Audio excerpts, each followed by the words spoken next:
I'm Amy, sex educator, sex and relationship coach, and co-owner of PurePleasureShop.com. I'm April, VP of the cutting-edge sex toy company Hot Octopus, and I dedicate my life to the business of sex.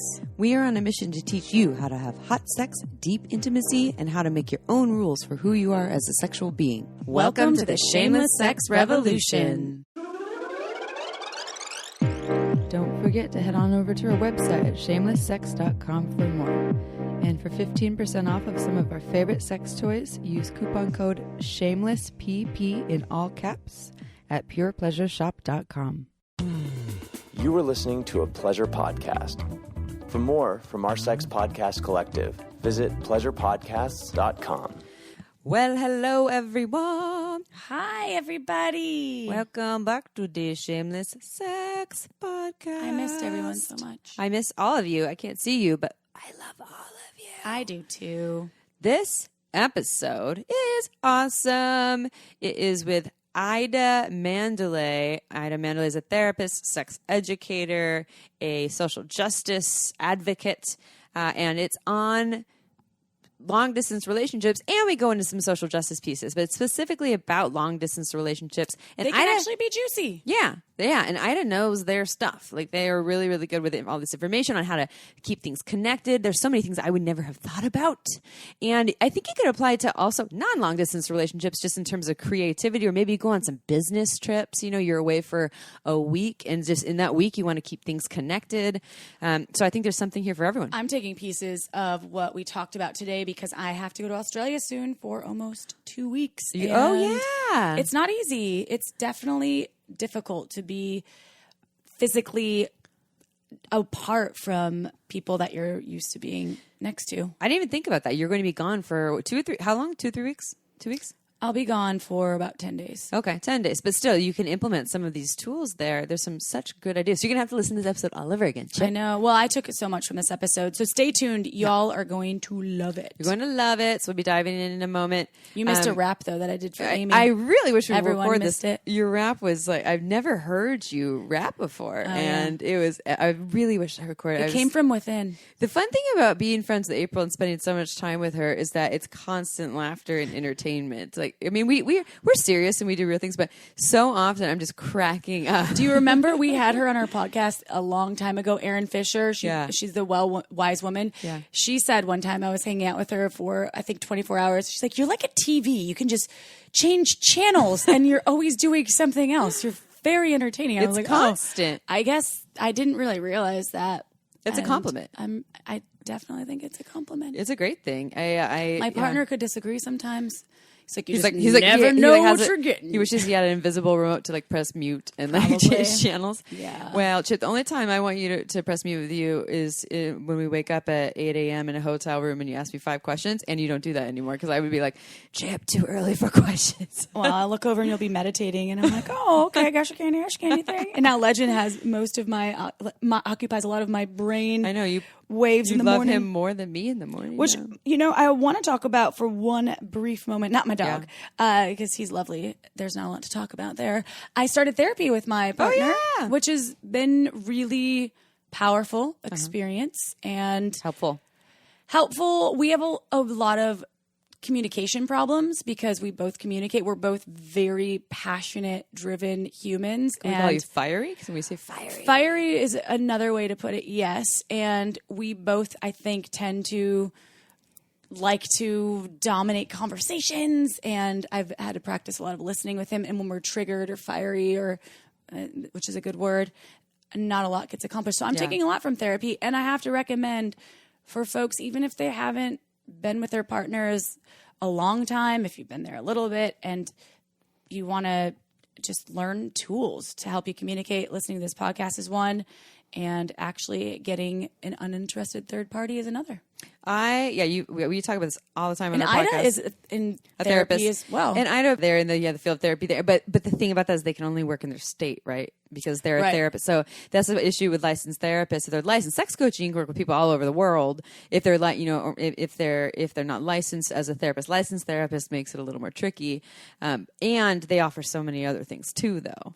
Right. as well. I didn't know, though, if people would be thinking that I was saying they're in therapy. They're in the field of therapy. Yes, yeah. They might be in therapy They're too. therapists. So many therapists are also in therapy. I don't want to should anyone, but come on, most of us know that we could benefit from it. Usually doesn't hurt people. I actually feel like it's good. I've talked to one of my really close friends that we were having some communication errors, or I guess differences, and we've also as friendships have, as friendships do have, and even within working relationships, you might have folks that you work with that you don't see eye to eye on. It really does help. Yeah. And so even some friendships, long-term friendships, can help with getting therapy. I'm going to take this as an opportunity to do a little shout out to my good friend and April's good friend, Ian Stratton, whom we love. And he graduated from Hakomi with me. Hakomi is a holistic psychotherapy practice. And so he's actually practicing. He's not licensed Hakomi therapist, meaning he can actually work with pretty much anyone. But he has Hakomi down. I actually do sessions with him where he's my therapist, and which is interesting because we're friends. So we call it a dual relationship. It's not ideal to have your therapist as your friend. And there's something about Hakomi, though, because it deals with what's present. So you call it a dual relationship or dual a doula? relationship? Dual. Meaning like, me, if I was trying to be your therapist, we're friends and I'm your therapist, can be a little messy. And it's not the best idea. And with he and I, though, it's because Hakomi really deals with what's present. And it's more about the somatic feelings in your body as opposed to the stories that you're telling. And so I want to give a shout out to him because he's starting to see clients. He can see people in person in Santa Cruz, or he can see people online over video. And he's doing $45 90-minute intro sessions. That's so affordable. Yeah. So that's the intro session is to get to know and see if it works well. He also does breath work. He does somatic therapy. If in person, he can also do some body work stuff too. But to learn more, you can email him. It's Ian, IAN, at welikeTobreathe.com. I love that because he does breath work too. So I want to do a little shout out to that because he's really up and coming and learning his art. He's an incredible human. Ian, I love you. We love you, Ian. And then 2 other shout outs before we do a sex question.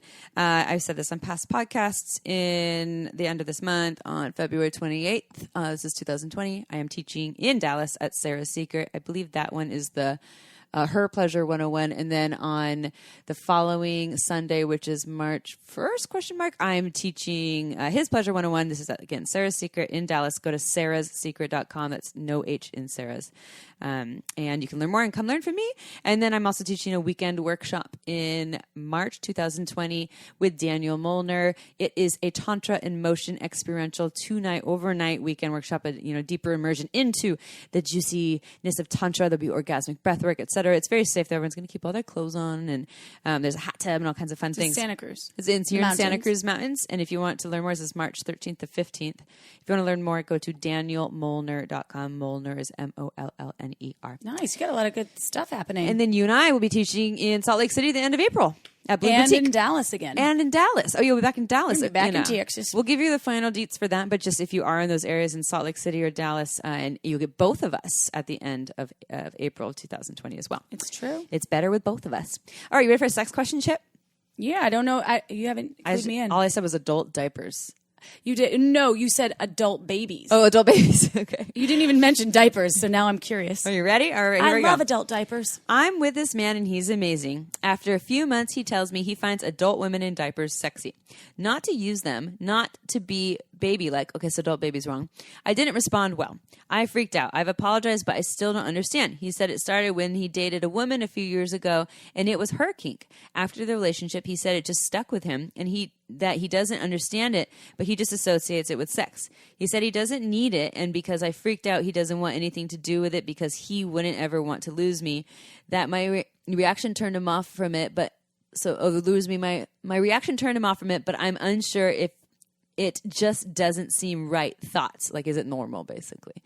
Wait, go back to the actual question because I lost. The question is thoughts? Is this normal? They're saying I didn't have the best reaction to it, and he says he wants to just like shove it aside because he doesn't want to lose her. Oh. But this is something that he doesn't need, but he's turned on by it. It's not about a baby, but something about women wearing a diaper is arousing and sexy. And he is into his partner wearing the diaper. Yes, it's not him wearing the diaper. Nope. Okay, it's a woman wearing the diaper. Of course, something's wrong with that. Yeah. However, it's And if she's not into it, that's something that's totally it's normal because everything is normal, right? There's no not normal. Of course, there's things that are more like alternative and rare or fetishy, and this could go in the category of a fetish, but it's a mild fetish because he doesn't need it to be aroused, but it's something that turns him on, and that is associated with sex and arousal. And you get to make your own rules, of course. If something about you wearing a diaper really is not going to work for you, then that's okay. But it doesn't help to shame someone. The real important question, though, is it cloth or is it disposable? Yeah,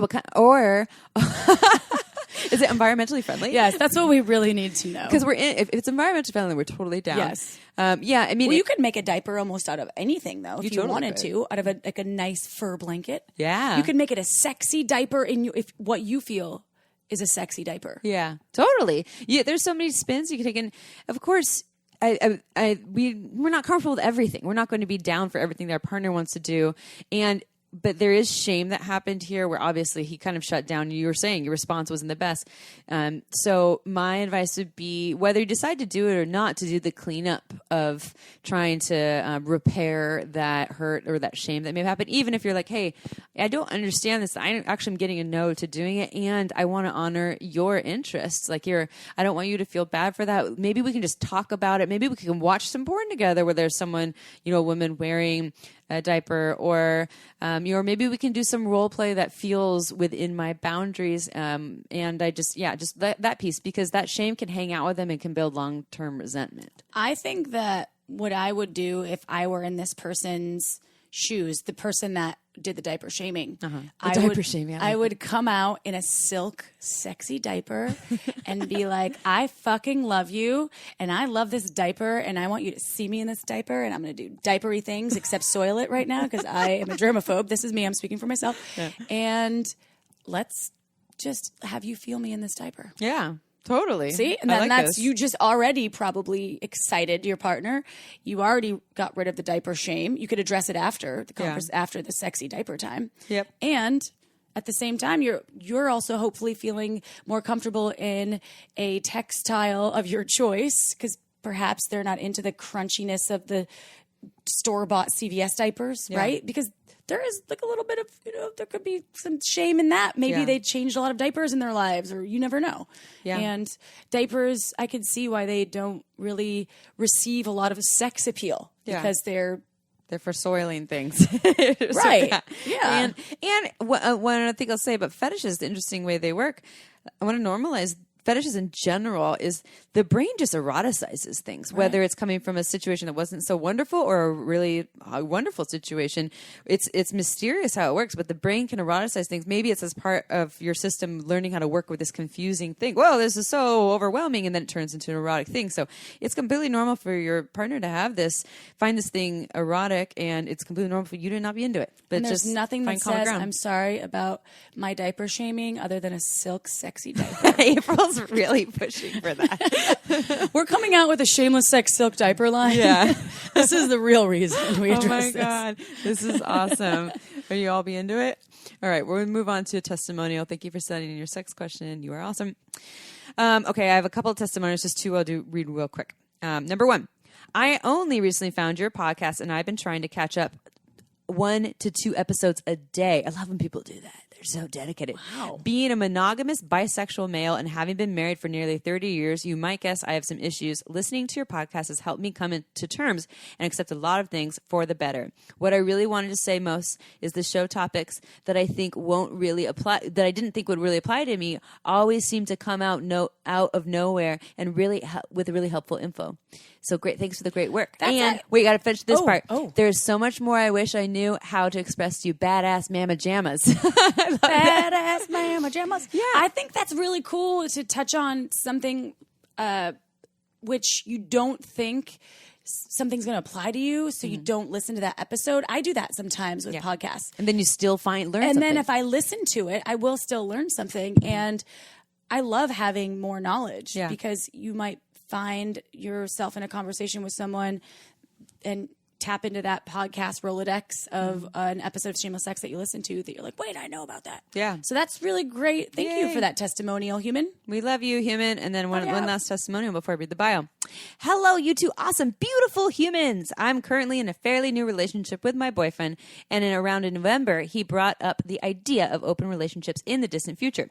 He mentioned reading Chris Ryan's book, Sex at Dawn, and I actually had dinner with Chris Ryan last night, and I ended up reading it for myself. Wait, you didn't have, he didn't, this. I'm saying that, sorry. Oh, okay. That was my got side confusing. note. Yeah. I did. I had dinner with Chris Ryan. Sorry, I just want to interject there. Sorry, I didn't say that so gracefully. Anyways, they ended up reading the book as well. While struggling to rewire my brain in a society where I've been taught that monogamy is the only way, I have been trying to reach out to many different resources to educate myself. It's a super confusing and hard concept for me still, but I truly understand the benefits of open relationships. I listened to Chris Ryan's podcast, which led me to the episode that you were on. This is me, Amy, and mentioned your podcast. And then I came to your podcast. And let me tell you, I don't usually binge watch Netflix, but I sure got down to business with catching up on your podcast. Yay, I love bingers. There's like a theme here. My commute to and from work while I cook dinner, etc. I remember feeling triggered in some parts of my relationship, and I didn't know how to bring it up with my boyfriend. After all, it wasn't his fault. I felt that way, but it was from past experiences. And so essentially we helped this person to say, you're not making me do this. And get this, you ready? My boyfriend had Uber Lube already. I think that means he's a keeper. Anyways, I feel like you're the mentors to me. You're both mentors to me. I don't know if mentors is the right word, but kind of like wise cousins who are super hip and amazing and cooler than you. God, that's so sweet. And I think I want to cool hang out with all of our listeners. You know, some podcasters are doing meet and greets when they go to cities. Like Chris Ryan does that. Oh, he cool. goes, when he travels, he's in Seattle. He'll post like, hey, Seattle, and he'll talk about his podcast. I'm going to be at this place from 7 to 9. Come meet me. And I think Kyle Tierman did that too. We should do that sometime. Maybe we could do that. Well, no, we have sex workshops. They can come to our workshop. Yeah. There you go. We'll be in Dallas and in Salt Lake City at the end of April. Come to our workshop, and then you can meet us. We've been to Salt Lake City so many times. Salt Lake City loves us. I know. I love Salt Lake City. We love you, Salt Lake City. Are you ready and for the garage? The garage, we go there. It's our tradition. It's the garage. It's really nice. If you're in Salt Lake City, check it out. If you haven't, they've got great funeral potatoes. Yeah, we love it. It's our like the right when we get off the plane, we're like, garage, the garage. We do. Weird parking though. Are you ready for a bio? Yeah. Okay, so Aida Manduley, LCSW, is an award-winning Latinx. I think that's how you say that. It's instead of Latina or Latino, it's Latinx. Is it? Because I know, don't they do that with women? They'll put an X in there too. I don't know. So Latinx activist, trauma-focused therapist, and sexuality educator, known for big earrings and tackling taboos. Love that. Their politics are radical, their life is ridiculous, and their penchant for irreverence as intimacy is notorious.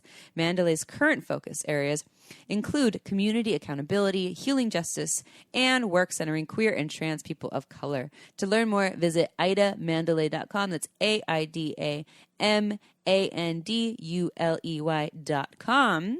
But first, we have a message from our sponsors. And just so you know, our sponsors are near and dear to us. We're very careful about who we select to sponsor this podcast because we are very particular.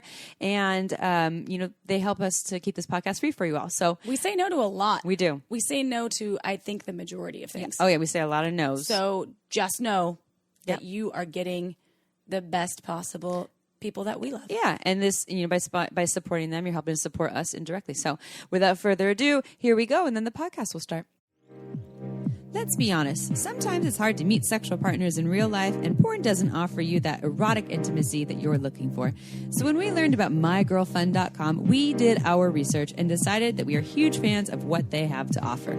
With My Girl Fund, you can form virtual relationships with sexy, amazing women whenever you want. That means you can connect, message, or share photos and videos with the women you choose in total privacy. The reason why we love My Girl Fund is it actually empowers the women who work there. They connect with the folks they want to connect with, and they control how they interact. So it's safe, private, and discreet for everyone. It's free to join mygirlfriend.com, and for a limited time, you can become a lifetime premium member for less than $5 when you visit mygirlfriend.com/shameless. That means you get discounted credits and bonus interaction features for life when you go to mygirlfriend.com/shameless. Go check it out. This podcast is made possible by Manscaped. If you love the D just as much as we do, then it's time to trim up. Manscaped offers precision-engineered tools for you or your man's family jewels. We are huge fans of Manscaped's Perfect Package 3.0, which includes the new and improved Lawnmower 3.0, as well as their anti-chafing crop preserver and crop reviver. So when was the last time you shaved your pride and joy? Don't lie. If it's been a while, then it's time to give yourself the gift of some beautifully Manscaped balls that smell and feel oh so fresh. Hey, there's nothing worse than a mouthful of pubes. Penis owners, it's time to step up your game. Penis admirers, you just discovered a great gift item for your lover. And our listeners get 20% off and free shipping with the code shameless at manscaped.com. That's 20% off with free shipping at manscaped.com. Use code shameless. Get pleasure the right way and use Manscaped. And now back to the show. All right, everyone, it is episode time. We are here. You already heard in the bio about Aida Manduley. I actually met Aida at Sex Geek Summer Camp 2016. We didn't really get a chance to formally know each other, and Aida was giving a lot of really awesome presentations there. And so really excited to have Aida on the show here on Shameless Sex.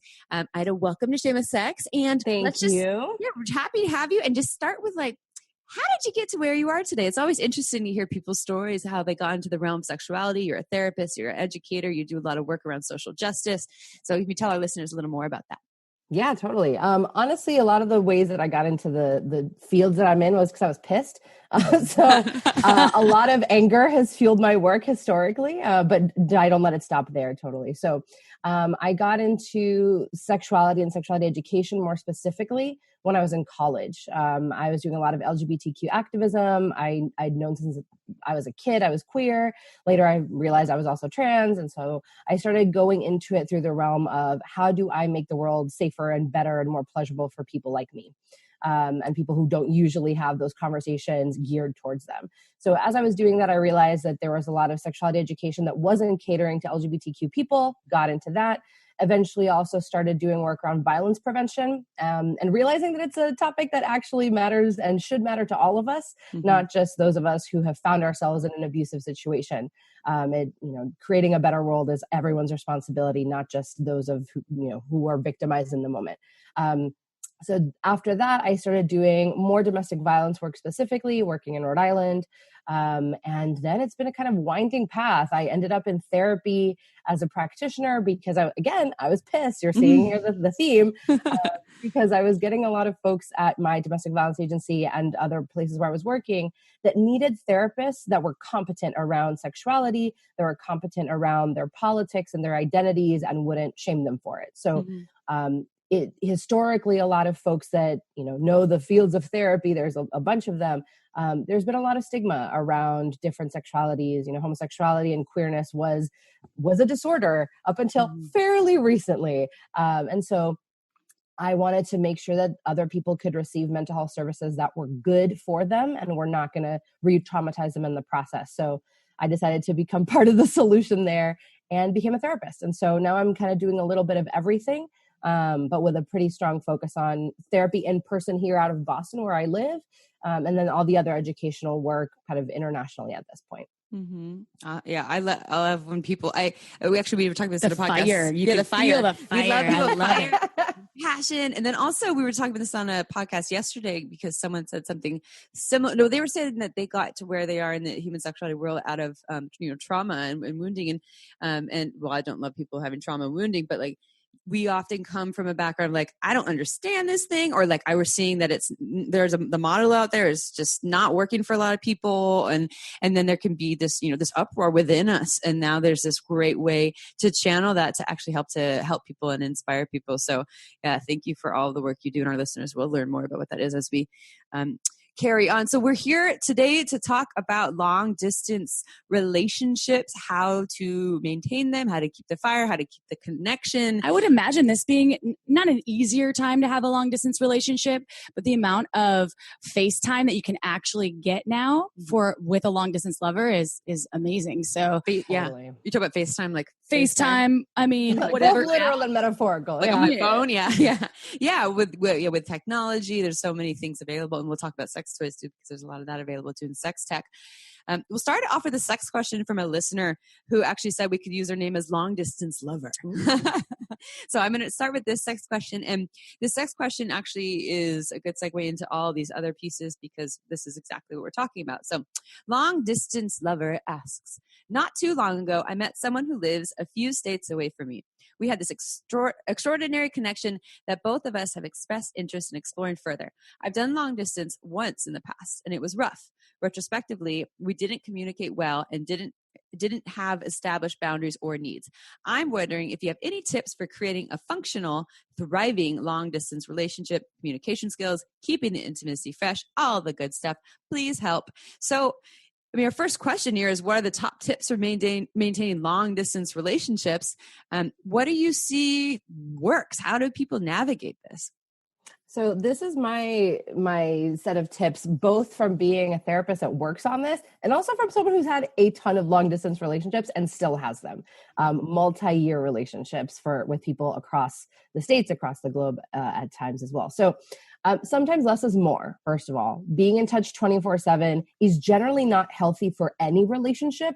And the same goes for long distance relationships. Sometimes we don't even realize we're trying to do this 24/7 thing, because when we're not face to face, each individual moment of connection can seem so much smaller, and like we have to compensate and do more and more and more because we can't be there in person. But actually, relationships benefit from some level of distance and some level of having a break, especially when we think about relationships that are just starting, whether they're physically or not. Oxytocin is one of the chemicals that comes into the mix. We know that chemical because of its role in orgasm and its role in building connection and trust. And when we're on an oxytocin overload, when we're so into this person, we don't actually have a pretty clear brain to evaluate things with. And so having someone tethered to us 24/7 can actually make it really hard to make decisions about that relationship, because we don't have the distance necessary to make good decisions about it. So less is more. Make sure to take breaks. You don't have to be in touch 24/7. Have meta conversations. And again, this goes for face-to-face as well as long distance relationships, but talk about your relationship. Don't just talk about how your day was. Don't just talk about the movie you saw. Talk about how you're feeling about the relationship, what your goals are for the relationship, all those things that in the excitement of newfound love or newfound connection, we sometimes forget. Right? And sometimes people are really good at talking about those things. Some people need a little bit more structure. So there's amazing books out there that can help you have some of those conversations, or think about what your attachment style is, or think about what your relationship goals are, so that you don't have to just make up all the conversation starters yourself. Another tip is make conversation easier, not harder. And so what I mean by that is figure out what methods and what messaging apps work actually for this relationship. So maybe you're someone who loves Facebook Messenger, but the person that you're dating is really conscious about encryption and safety, and they hate Facebook Messenger. So consider what is another app that both of you could use, like Signal, that might take into account both of your needs. Another thing with communication, especially over technology and apps, is people over text can sound very different than they can sound via voice. So 2 things to keep in mind. A, you can actually send voice messages through a lot of messaging apps. So consider just sending a voice message and recording it if you don't want to type something out. Also consider the use of stickers and GIFs. And again, for many millennials and Gen Zers, this is already part of the way that we communicate. As a proud millennial. But it's something that can actually help a lot of folks, especially if they have a hard time finding words to talk about their emotions. Maybe they have a little sticker set that's very accessible to them, and they can say, hey, I'm really overwhelmed. But instead of having to say that, they can just put a little overwhelmed puppy or an overwhelmed little egg as a sticker to show that. Obviously, we can have miscommunications there, totally. And that's just something to manage in the moment. But the ability to use other forms of communication, even when you're using an app, can be critical, can be super huge. I know that for me, with some of my partners, that's been so monumental, right? I thought their communication was pretty sterile. I was like, wow, it doesn't sound like you care very much. Once we started using stickers, game changer. I feel so loved. I feel so seen and cared for. And honestly, that was just one of the small changes that we had to do so we could feel that. Another tip there too is talk about your schedules so that you don't have to give anyone a play-by-play of every minute of the day. Again, less is more. But if you live time zones away, or if you have a job where you can't actually pick up your phone when you get a text, it's good for people to know what the boundaries are of what you can do attention-wise and what you can do communication-wise. So just giving at least a general sketch of what they can expect. Hey, between 9 a.m. and 2 p.m., I'm seeing clients. I cannot even look at my phone. So if you message me, even if it's an emergency, I'm not going to be able to see it. And again, a lot of this is about clarifying and discussing expectations, because that's one of the biggest things that messes up any relationship. Another thing for people who are hoping to at some point live together or live closer, if they've been at a distance for a while, know that they're going to have to recalibrate how their relationship works. And it is very possible that it might not work, not at a long distance, depending on how they've organized their relationship. So a relationship doesn't necessarily translate depending on, again, what your expectations are and what you want.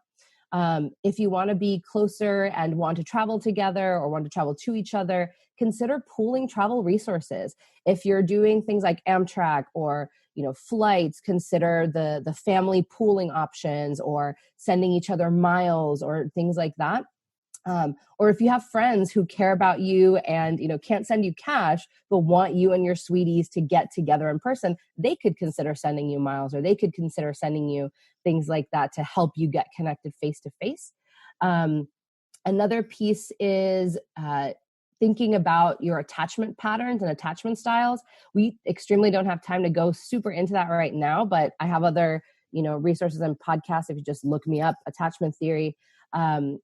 Because different people's patterns of showing care and affection will affect how the other person in the relationship feels cared for. So if I'm someone who loves to be given space and my partner is someone who needs a lot of reassurance, and I don't know that, I'm just going to maybe default to giving them space because I think I need space and I assume that that's what they need too. And instead, what that can create is a relationship where it feels really disjointed, or one partner feels uncared for or unloved, when there is a lot of love there. It's just not being communicated well or communicated in a way that the other person can actually understand.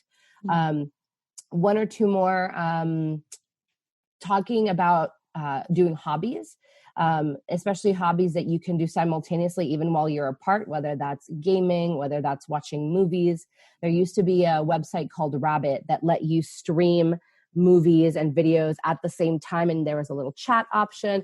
Sadly, it is now defunct. So now either something new comes up, or we're just going to have to do I'm going to call you, count down 3, 2, 1, and we're both going to hit play at the same time. But doing things, even if you're apart, that you can share and talk about. I've recently gotten an interest in pottery. And so if I wanted to tell one of my partners that is also interested in pottery, hey, let's both take classes and debrief after the classes. So we're not doing pottery in the same room, but we're still having a similar experience that we can then talk about. That can, again, just give you another realm of connection, another way of sharing things, even if physically you can't be present. And finally, if you have a partner that lives far away, have some contact people on the ground in case there's an emergency. So make sure that you have some of their friends or family's numbers or contact information in case there's something where they end up at a hospital or you end up at a hospital. When we have long distance relationships, sometimes we don't actually integrate people into our friend circle because it's already hard enough to integrate them into our lives if they're not present there. But being able to integrate them into your friend circle, even just with that sort of contact information, can be huge, especially when there's something really scary like a hospital stay or an accident that happens. And so again, that's this idea of bridging the gap between the distance. I saw, so Dirty Lola was on our podcast, and Lola has posted something, was it yesterday, on Instagram about their partner who lives on the other side of the country sending her in a Ziploc bag, a shirt of his, so she could like smell his scent when she wanted to, and snuggle with it. I was like, that is the cutest and that's thing like ever. a good way to keep the intimacy fresh, which was another piece of the question. I think that you could probably check in with your partner. I would love actual physical letters if I was in a long distance relationship, because the written, just even if you're not an eloquent writer, still receiving someone's, even their journaling, if they want to share that with you, or something about their day that's a little bit more special. Do you have anything else for intimacy? I love the tip about sharing the memes or GIFs or even emojis. But I would love to hear more about keeping that intimacy fresh, because it's got to be hard. Yes, totally. I think actually Dirty Lola's example is perfect, right? Yeah. So especially if someone's, and this is something we talked a little bit about, if someone's physically oriented and their love language is touch, you can't really do that much at a distance, right? So you have to think about other ways of managing it. And we can talk a little bit about that in a second, but the idea of sending each other garments or stuffed animals or jewelry or anything physical can be helpful. For people who don't really want to send clothing or jewelry, even sending something like, hey, I know you like cooking. I sent you this spice. I want you to use it next time you have a meal and think of me, right? Especially if it's something maybe spicy, chili infused that can add, the heat of the moment to it and be very symbolic. Another way of doing that too and connecting is connecting over even small things. So one thing that I like doing with some of my partners is if I'm just doing a boring chore and I just want company, we'll just FaceTime. And it's not even talking. It's just, I need someone to witness me doing this chore right now. So I get my butt in gear and do it.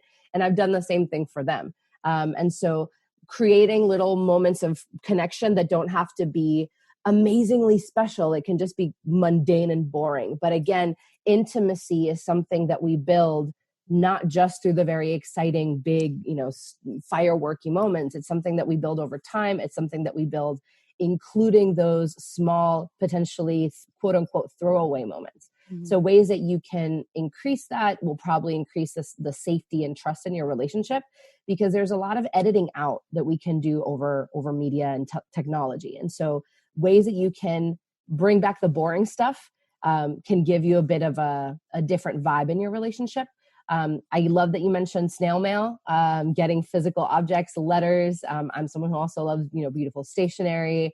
I've had people send me nice rocks from where they live, seashells, sand, things that I can also keep in my room. I have a little altar behind me. And so I keep things from where people have lived or where they've sent me things from.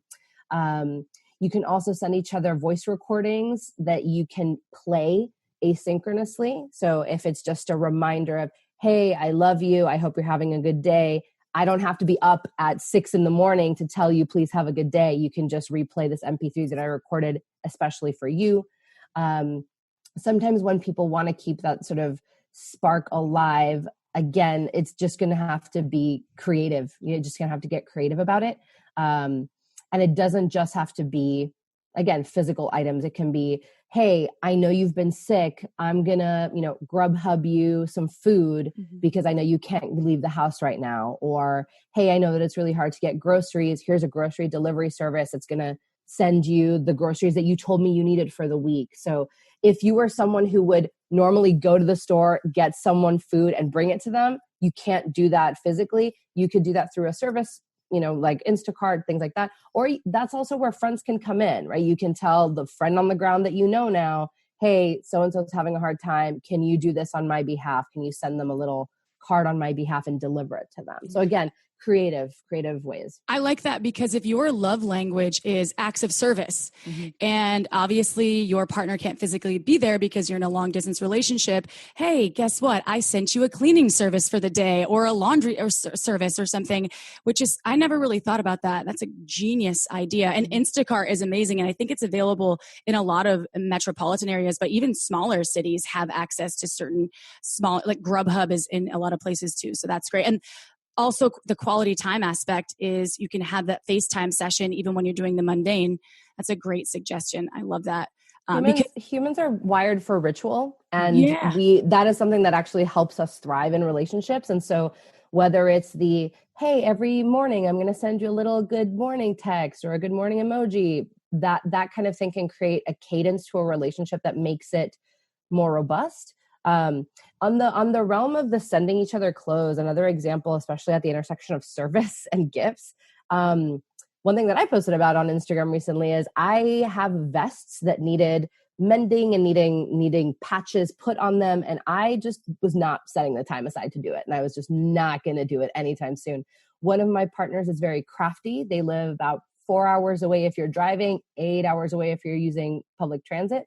And so actually one of the times that they were here, they took all the vests, all the buttons, all the pins, and have been working on them at a distance. And so they send me progress shots. When we're FaceTiming, they show me, hey, here I'm painting the back of the vest for you. And so when it's done, I actually have one that's already completed and I wear pretty frequently, but there's another one on the way. And so when that's done, they mail it back to me or they wait until we're face to face. And now I have this garment that is not just something that maybe smells like them or that they helped buy. It's something that they spent hours and hours making for me. That I know I'm already going to like because I gave them all the buttons and all the pins. And so it's another way of I'm wearing this. I have a little bit of you with me. And I also get to see the process of the creation. So that's another way if you're crafty and don't have a lot of money to do other things or, let me send you a meal. You can maybe mend their socks if they mail them to you, or you can fix their vest or something like that. Okay, time for a quick break. This podcast is made possible by OMGYes.com. OMGYes is a research-based online program that teaches you all about how to pleasure the pussy. OMGYes studied thousands of vulva owners to find out how they orgasm and then made tasteful and inspiring short videos to show you techniques on how to pleasure yourself or another vulva. I've been recommending OMGYes to my clients for years and it's changed their lives. So for all you vulva owners or vulva lovers out there who may already be having good orgasms and you want to take it to the next level, or perhaps you want to explore more variety in your playtime, OMGYes will have something just for you. With 2 seasons, one all about internal and the other all about external techniques, it's better than any book or DVD money can buy. To learn more, visit omgyes.com/shameless. Our listeners get $5 off. Check it out. This podcast was also made possible by Uberlube. It's a luxurious silicone lubricant great for all kinds of sex. It's less likely to throw off the pH than most other lubes, and there are hundreds of doctors who recommend Uberlube to their patients, whether they want to make their hot sex even hotter or for folks who are experiencing dryness. You never knew lube could be this good. So whether you're an avid lube lover or you've never used lube before, Uberlube is right for you. It has no flavor, no scent, and feels absolutely amazing on the body. Uberlube has endless uses. I use it to tame my hair frizzies, to prevent chafing, and I even put some in my mouth right before an oral sex session, and it totally ups my blowjob game. Oh, and the bottle, it's gorgeous. It's totally discreet and looks more like a beautiful cosmetic product, so you can even leave it on your nightstand shamelessly. To learn why we think it's the best lube on the planet, check out uberlube.com. Use code SHAMELESSSEX and you get 10% off and free shipping. That's uberlube.com. Go check it out. And now back to the show. The one thing that just came up for me while we were in this conversation is that when you're at home by yourself or you have kids or whatever that looks like, and you're trying to connect with someone via digitally or however you're communicating with them, if it's over the phone, it's easy to get distracted. And I can assume that would be a contributing factor to the long distance relationships not working out. You have to be kind of present. It's easy to be present when someone is physically next to you. Do you have anything else for folks out there that are in long distance relationships that you want to talk about maybe contributing to the demise of a long distance relationship? Yes. So one of the biggest ones is not knowing when the long distance is going to end or if there are plans for it to end. So if you are in a long distance relationship, there's a lot of different kinds, right? There's we met face to face, lived together in the same city. Now one of us is moving away for school or for a job, but we plan on returning. That's very different than we met online in a chat room and you live in Malaysia and I live here in Georgia, and we have no idea when we're going to see each other next. So those are going to need different kinds of discussions and resourcing around them, but just getting clear on what are we trying to do here? And if we don't know, that's also okay, but let's make sure that we're clear about the fact that we don't know, rather than assuming that we're on the same page or assuming that the other person doesn't know. The other piece is also just not knowing when the next contact is going to be. If you are someone who is able to travel or is able to see the other person, to me, and this is my bias too, but I know that it can help people's security and attachment, knowing what the plan is for the next visit. You don't have to plan 20 visits in advance, but hey, we just saw each other now. When's the next time? So that there's a little bit of security and, again, stability to the flow of the relationship. Another piece that often messes with, and honestly messes with any relationship, but relationships that are at a distance have a maybe sometimes disadvantage to it as well, is poor conflict management skills, where it can be easier to just hang up the phone, shut the computer down, rather than actually address an issue, or rather than, if you're someone who's very expressive facially and you're texting with someone, you might say, I'm fine. Yeah. Okay. I'll talk to you later. And you're extremely not fine. And you might not even want to talk later. So some of the cues that you would get in person might not be there via text, or you might interpret them differently. So for people that are at a distance, I would say, again, have them at a conversation of, how do you like to solve conflict? How did you learn to fight, and what was acceptable in an argument? How did your parents or caregivers teach you to resolve an argument? And again, these are therapeutic questions that for some people, their answer will be like, I don't know. I've never thought about it. Or the way to resolve conflict was to not have it in the first place. So I don't know what this question means. And that's okay, right? That's a starting place. But we've all learned about conflict somewhere, even unintentionally or without someone giving us a PowerPoint presentation on it. So having the meta conversation about conflict, and what are kind of the agreements, like, hey, we're not going to slam the phone down on each other. No matter how heated an argument gets, we're not just going to log off. Or, hey, if I'm in a place with a spotty Wi-Fi connection and I disappear, this is my strategy for getting back online, or I will at least try to check back in this many hours or this many minutes. So some of this is pre-planning and preemptively addressing conflict so that when it actually happens, you have a greater ability to repair it. Another thing that happens also at a distance is people confuse checking up on with checking in with. And this also relates to healthy and unhealthy relationships and discerning between the two. Checking in with is a collaborative act. It is an act of love. It is an act of, I want to see how you're doing as a person. You matter to me. Checking up on is monitoring. It is controlling. It is, I need to know every detail of everything that you're doing. And if you don't give me those details, I'm going to be mad and I'm going to, withhold my love or be passive aggressive or yell or things like that. So the difference sometimes is around the attitude that comes with it and what you do with the information once it's given to you, right? And send me your location. That one is a little much.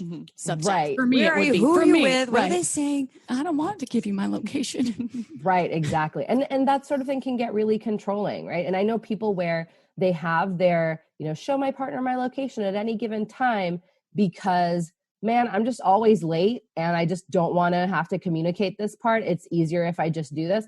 Okay, that's a reason that might work for someone.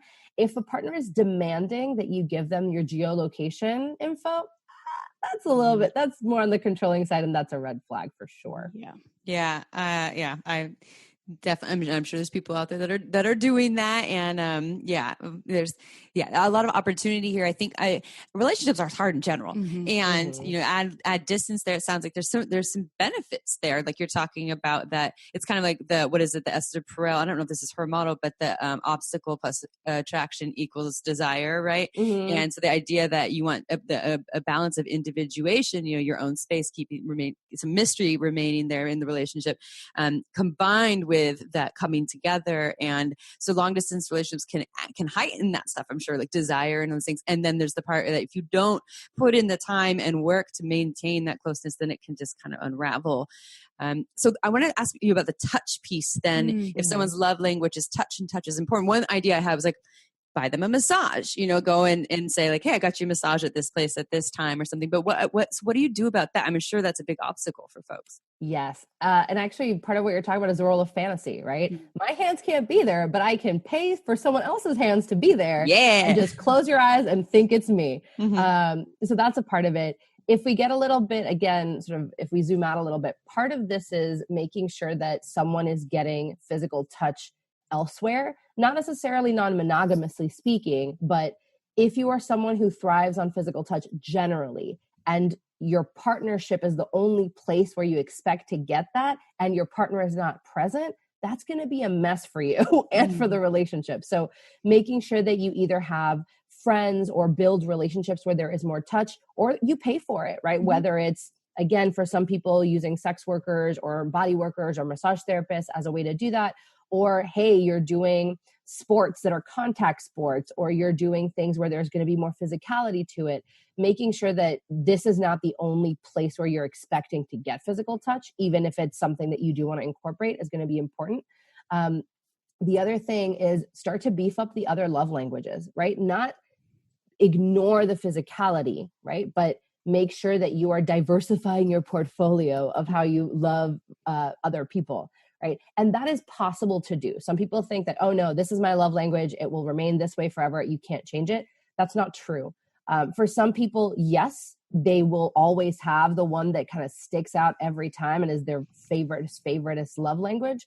But thinking that our brains are not malleable is silly. Right. For example, I am not huge on gifts personally. I prefer service. I prefer physicality. I prefer sort of pretty much anything aside from gifts, because they're just not my thing.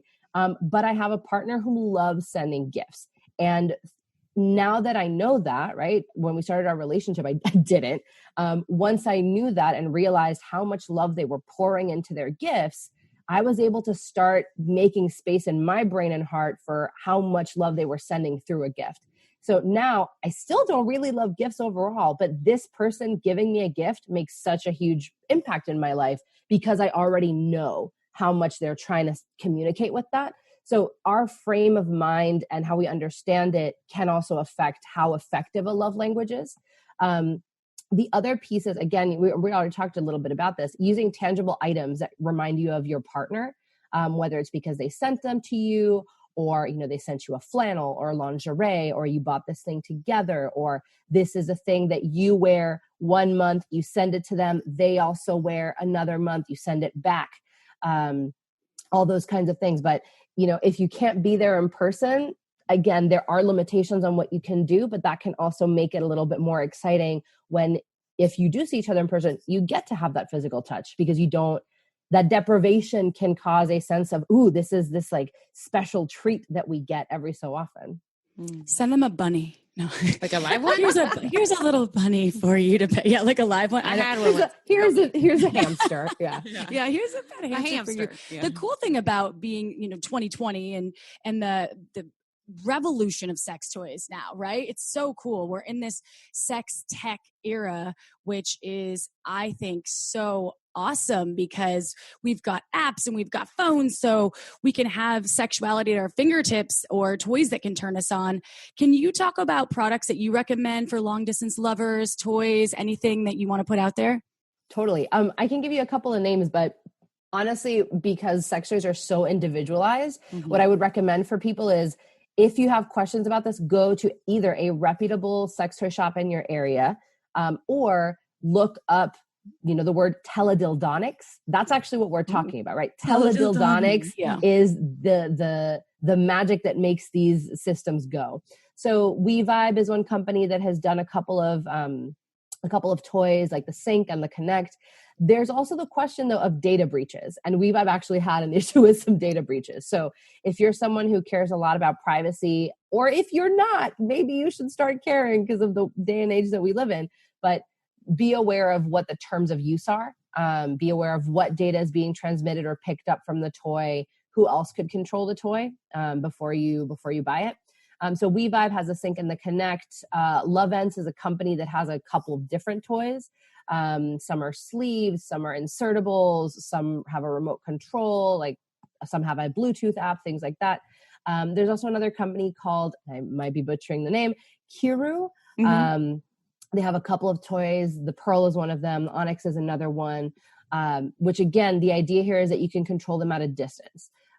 However, you don't actually need all this fancy stuff. You can still just have a regular sex toy that's not teledildonically activated and use your phone, right? And that can also create another layer of connection because you are hearing, for example, let's say that you and your partner are talking on the phone, you both have your favorite toy at hand, and you're talking on the phone about what you want the other person to do with the toy. And one person is narrating where the toy is going, how is it, touching their body at any given time. So getting good at dirty talk can be really a skill set that gets beefed up at a long distance. And the reason I mention, even though I'm super excited about teledildonics in general, I'm a huge nerd. I love anything that gets tech and sex together is my jam. But I'm also aware that people have different budgets, right? And so when we talk about long distance relationships, sometimes the advice is very geared toward people with a lot of disposable income where, well, just travel and take that train or go halfway around the world or buy this fancy toy that costs $300. And it feels really important to, at the same time that we have that conversation, because that toy might be amazing, also, what do you do on a budget if you're having a long distance relationship, but you need a shoestring version? Like that could be the, hey, we're both on the phone and we're talking about the toy and using it at the same time, or making a sound file of it and sending it to you at another random point during the day afterward, so that you can still get a little bit of those, literal and metaphorical juices flowing without necessarily having to break the bank. And we've talked about this on our podcast a number of times, but we also love WeVibe and Pure Pleasure, one of our sponsors, and a store that I own, so I sponsor our podcast. I co-own it with my mother. We have it at purepleasureshop.com. Our listeners get 15% off with coupon code Shameless Sex. We also have I believe Kiru is on there too. It's Kiroo. And Hot Octopus is pairing up with Kiru. We're going to launch something with them because they're amazing with software. They're they're actually the founding software company for sex tech products. So we're partnering with them. So there'll be something to look forward to. I love Kiru and what they're doing. They do some really cool stuff. And they're out of the Netherlands. I love seeing the innovation out there. I like what you said, that you can also do this with any sex toy as well. You can. Some of them are a little more personalized. And before we close out by asking you to just describe more about how people can work with you or find out more about you, I know that you do this is going to be like a Cliff Notes version. You do a lot of work around social justice, and I just wanted to offer a small opportunity here, a short opportunity for anything that you think is, it's a huge topic. So we could probably record like 8 million podcasts on this, but like if our listeners could know anything right now that you feel is like really important for them to create some awareness, get their juices flowing, create some new questions for them around social justice, do you have anything that you would like to kind of like throw out there for them? Totally. So social justice has to begin at home. Is honestly the main thing. And what I would encourage people to do is take a look at their lives, right? Who is in your friend circle? What identities are represented or not represented? Think about the fact that if you had a major surgery or if you had a car accident, would you be able to get into your house, right? Is your house an accessible space? Or do you live on a second floor with, 10 million stairs to get there? So honestly, just starting to take a look at what you have around you, what are maybe the gaps, and start filling them, not inauthentically, right? But start looking at, oh yeah, I realize all my friends are white. That's maybe weird and not great. I realize that the only places I hang out are places where you have to pay money to get in. I don't hang out in places where there's not a cover charge. So that's one piece, starting to actually just look at your own life and what narratives might be missing or what narratives are predominant, right? Sometimes we don't know what we don't know, but you can actually name what you do see in your circles and what is dominant there. Another piece is, how are you getting involved with changing the world? It doesn't have to be huge. You don't have to be canvassing every minute of the day, but we all have opportunities to make the world better. and make the world better in a way that's out of solidarity, not pity. So, when people are like, oh, I'm going to knit hats for the homeless. I'm not saying that knitting hats for the homeless is bad, but are there other ways that you can get involved with helping homeless people that is not knitting hats, right? Is there another change that you can make around city ordinances in your city, around where homeless people are even allowed to be? Do you even know what's going on? What are the concerns of homeless folks? Things like that. Also in the realm of sex specifically, again, the conflict management piece is really important. Some of the work that I do is around alternatives to prison, alternatives to sort of prison related forms of justice, whether that's restorative justice or community accountability overall. I would say that getting more people invested and involved in those kind of conversations is going to be critical for them to actually be able to take off in a meaningful way across the globe. There's communities that are already called restorative cities. Oakland is doing a lot of work around that. So it's not just, one or two people trying to do restorative justice work, but cities themselves are trying to think about how can we resolve conflict and how can we resolve harm without thinking of it as, here is a crime. The person who did the crime is bad. Let us lock them away.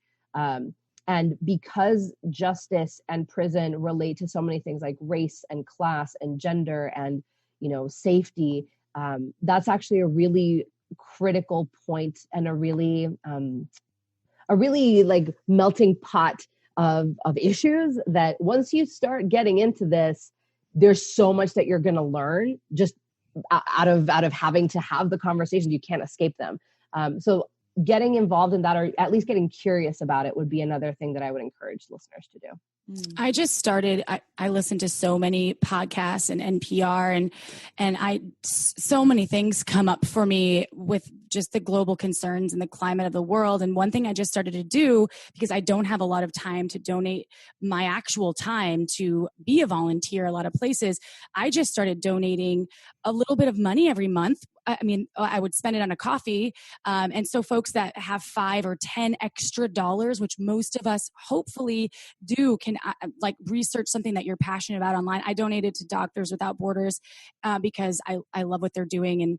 And so I did a bunch of research to make sure the money was going to the proper places. And then I saw folks that were being human trafficked and that were being taken out of those realms, and nonprofits that were helping with people that had been sex trafficked or human trafficked or any of those things. So that was another organization that I donated to.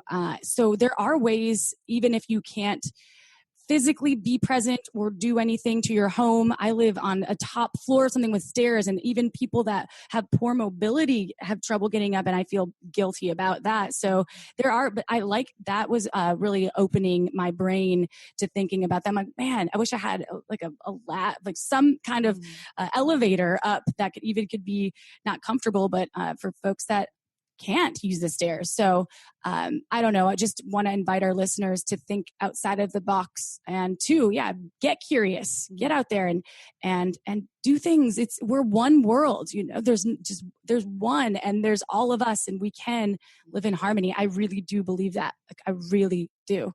Maybe I'm being I don't know, way too optimistic, but I do. I love your optimism. It's important to have goals, right? So even if we're not in the magical realm where everyone loves each other and is at peace, that sounds nice.